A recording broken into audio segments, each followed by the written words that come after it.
Welcome to the Slop Temple. We pray this video helps. In this video, I will explain how to drive a Raptor 700, an easy guide. Before you even sit on the quad, always wear your protective gear, including a Department of Transportation approved helmet, sturdy gloves, and long sleeves.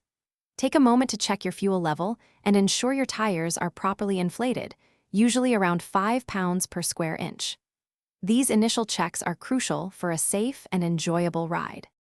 Understanding the controls is your next step to confidence. On the right handlebar, you will find the thumb throttle to accelerate and the front brake lever. Your left hand operates the clutch lever, essential for shifting gears. On the right foot, there is the rear brake pedal, and on the left foot, you will find the gear shifter. Familiarize yourself with these positions before starting the engine.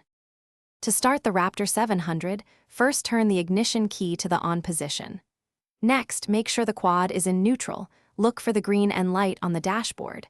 With your right hand, press the start button, usually located near the throttle.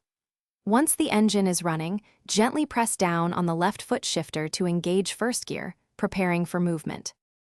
As you begin to move, smoothly release the clutch and apply a little throttle. To shift up, release the throttle, pull in the clutch, lift the gear shifter, then release the clutch and reapply throttle. For turning, slightly lean your body into the direction you want to go, helping the quad maintain balance. Practice shifting and turning slowly in an open, safe area. Thanks for watching. Consider subscribing if we helped you.